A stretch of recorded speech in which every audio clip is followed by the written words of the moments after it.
మీరెప్పుడైనా నాన్ వెజ్‌లో ఆకుకూరలు వేసి ఎప్పుడైనా వండారా? ఇలా వండితే నాకొకసారి కామెంట్ సెక్షన్‌లో చెప్పండి. గోంగూర చికెన్, గోంగూర మటన్ ఎప్పుడు తినే ఉంటారు కదా! అయితే ఈసారి ఇలా తోటకూరతో చికెన్ చేసి ట్రై చేయండి. చాలా కమ్మగా, చాలా బావుంటుంది. రైస్, రోటీస్, చపాతీస్‌కి చాలా అంటే చాలా బావుంటుంది ఈ కర్రీ. ఈ సీజన్‌లో తోటకూర ఎక్కువ దొరుకుతుంది కాబట్టి నేను ఒక పెద్ద కట్ట తోటకూరని ఈ విధంగా కోసుకున్నాను. కాడలన్నీ సెపరేట్ చేసేసి ఒక బౌల్‌లో వాటర్ వేసుకొని అందులోకి ట్రాన్స్‌ఫర్ చేసుకున్నాను. సో, ఆకుకూరలు కడిగేటప్పుడు ఇందులో బేకింగ్ సోడా వేసి కడిగితే అందులో ఏమైనా పురుగులున్నా, లేకపోతే దానికి మట్టి ఉన్నా, పెస్టిసైడ్స్ ఉన్నా తొందరగా పోతాయి.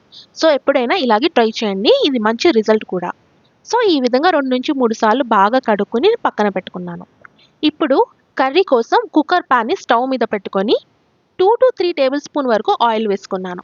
ఇది బాగా వేడైన తర్వాత ఇందులోకి హోల్ గరం మసాలాను వేసుకున్నాను. అంటే మనం యాలిక్కాయలు, చెక్క, లవంగం అండ్ బిర్యానీ లీఫ్ ఉంటుంది కదా! ఇది వేసుకొని బాగా ఫ్రై అయిన తర్వాత 2-3 మీడియం సైజ్ ఆనియన్స్‌ని ఇలా సన్నగా, పొడుగ్గా కట్ చేసుకొని వేసుకొని ఇది బాగా ఫ్రై అవ్వాలి. మంచి రెడ్ కలర్‌లోకి రావాలి.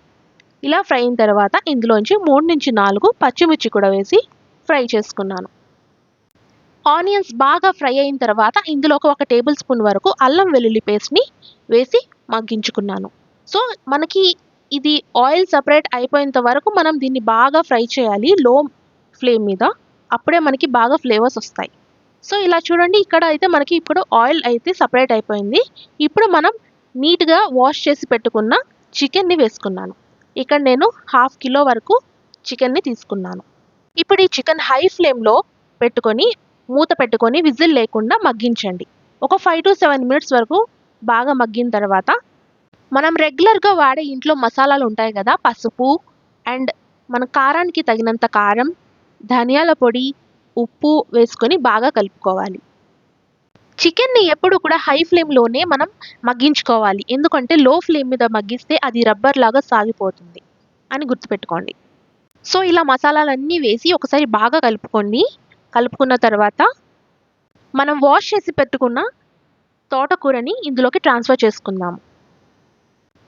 ఈ తోటకూర వేసిన తర్వాత ఒకసారి అంతా నీట్‌గా కలుపుకున్న తర్వాత ఒక 2-3 నిమిషాల వరకు మగ్గించుకోండి. ఆకుకూరే కాబట్టి మనకి తొందరగానే మగ్గిపోతుంది. విజిల్ పెట్టకుండానే ఇలా కుక్కర్ లిడ్ పెట్టి ఒక 5-7 మినిట్స్ వరకు ఇలా మగ్గించండి. ఆకు అనేది బాగా మగ్గుతుంది. ఇలా మగ్గిన తర్వాత టొమాటోని వేసుకోవాలి. ఒక 2-3 మీడియం సైజ్ టొమాటోస్ అయితే సరిపోతుంది ½ కేజీ చికెన్‌కి. సో, నేనిక్కడ మీడియం సైజ్ 2 టొమాటోస్‌ని తీసుకొని నేను చిన్నగా, సన్నగా ముక్కలు కోసుకొని వేసుకున్నాను.